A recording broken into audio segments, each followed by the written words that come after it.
අයිබෝවන් ඔන්න රස කෑමක් ගෙනාව. ඔයාට මේක තේ බොද්දි කන්නත් පුළුවන්. ඒ වගේම බත් එක්ක කන්නත් පුළුවන්. හරිම රසයි. හරි සුවඳ කෑමක් හදාගන්නත් හරි ලේසි.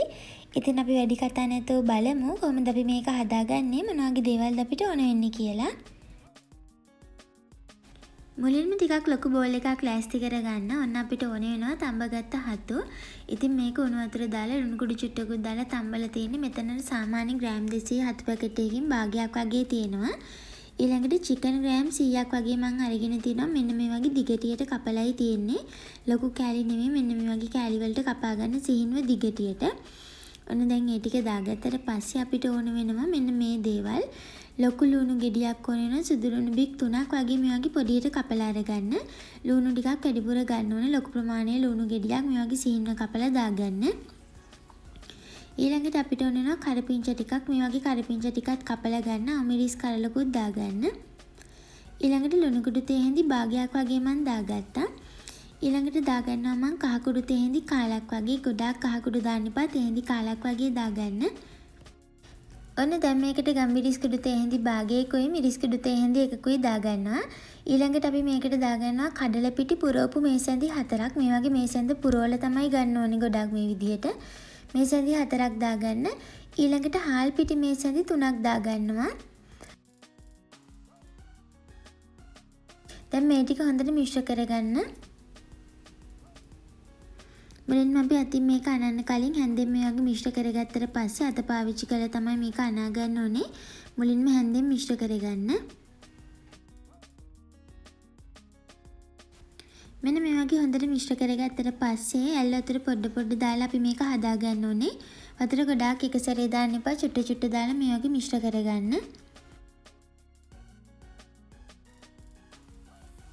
මෙන්න මේ ගානට මිශ්‍ර කරාට පස්සේ අපි හැන්ද අයින් කරලා අතින් මේක අනාගමු. ඉතින් මේ දාපු පිටි ප්‍රමාණය මදි වෙනවා. අපි වතුර ටික දාලා මේ වගේ හදාගත්තට පස්සේ අපි ආයෙත් මේකට පිටි ටිකක් එකතු කරන්න ඕනේ. මම පෙන්නන්නම් කොයි වෙලාවෙදිද එකතු කරන්න ඕනේ කියලා. ඔන්න දැන් මේ ගානට අනාගත්තට පස්සේ ලුණු ගතිය වැඩි වගේ ඔයාලට පේනවා ඇති. දැන් අපි මේ වෙලාවේදී මේකට තව පිටි චුට්ටක් එකතු කරගන්න ඕනේ. ඔයාලට පේනදී තියෙන විදිහ පිටි ගතිය මේකට මදි. ඒ නිසා අපි මේකට තව පිටි ටිකක් එකතු කරගමු. දැන් අපි මේකට එකතු කරගන්නේ පාන් පිටි. මෙතන පාන් පිටි කෝප්ප කාලක් වගේ මම එකතු කරගෙන ආයෙත් වතුර දාලා මිශ්‍ර කරගන්නවා. හොඳට මිශ්‍ර කරගන්න. ඉතින් ඔයාලට ගොඩක් පාන් පිටි මේකට දාන්න යන්නත් එපා. හාල් පිටි උනත් ගොඩාක් දාන්න එපා. එතකොට මේකේ අර ලුණු ගතිය, චිකන් ගතිය, හතු ගතිය මදි වෙනවා. ඒ නිසා ගොඩාක් පිටි දාන්න නැතුව මං කිව්වා වගේ දාලා හදාගන්න. මෙන්න මේක තමයි හරි ගාන. මේ වගේ තියෙන්න ඕනේ. මේ විදිහේ ලුණු කෑලි, හතු, චිකන් මේ විදිහට පේන විදිහටයි තියෙන්න ඕනේ. නිසා පිටි ගොඩක් වැඩි කරගන්න එපා. දැන් මේ විදිහට රත් වෙච්ච තෙල් එකට කොටස් විදිහට දාලා බෙද ගන්න. ගින්දර ගොඩාක් වැඩි කරන්න එපා. සාමාන්‍ය ප්‍රමාණයෙන් තියාගන්න ඕනේ. මෙන්න මේ වගේ ප්‍රමාණය තමයි ගන්න ඕනේ. මේ වගේ චුට්ටක් තුනී කරලා හදාගෙන තෙලට එකතු කරලා හොඳින් බෙද ගන්න ඕනේ. ටිකක් වෙලා තෙලේ බැදුනට පස්සේ තමයි අනිත් පැත්තට පෙරලන්න ඕනේ. ඉතින් ගොඩක් ගින්දර වැඩි නොකර මධ්‍යම ප්‍රමාණයෙන් ගින්දර තියාගෙන මේක බෙද ගන්න. ගොඩාක් පිටි වැඩි කරගන්න එපා. එතකොට හරි රස ගන්න බැරි වෙනවා. තෙලට දාලා ටිකක් වෙලා ගියාට පස්සේ මෙන්න මේ වගේ අනිත් පැත්තට පෙරලා ගන්න. චුට්ටක් බැදුනට පස්සේ මේ වගේ මේ අත පෙරලන ගමන් හොඳට මේක බෙද ගන්න ඕනේ. හරි ගන්නවාට මම පෙන්නන්නම්.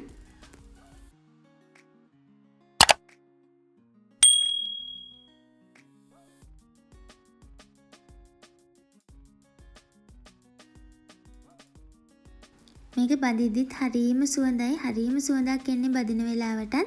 අනිවාර්යෙන් ඔයා මේක හදලා බලන්න ඕනේ රෙසිපි එකක්. ඔයා මේක විඩින් විඩේ මේ අත පෙරලෙන ගමන් තමයි බෙද ගන්න ඕනේ. ඔන්න දැන් බෙදිලායි තියෙන්නේ. මෙන්න මේ ගානට තමයි බෙද ගන්න ඕනේ. ගොඩාක් කර ගන්න එපා. එමුනම් මේක තිත්ත රස එනවා. මොකද ලුණු එහෙම ගොඩක් බෙදුනහම තිත්ත රස එනවා. ඒ නිසා ගොඩාක් වෙලා බෙද ගන්න එපා. සාමාන්‍යයෙන් අඩු ගින්දරේ තියාගෙන මේක හරියට බෙද ගන්න ඕනේ. නැත්නම් මැද අමු වෙනවා. අමු පිටි රසක් එනවා. ඒ නිසා හරියට අඩු ගින්දරේ වැඩි වෙලාවක් අරගෙන මෙන්න මේ ගානට බෙද ගත්තට පස්සේ හොඳට තෙල් බේලා ලිපෙන් අයින් කරගන්න.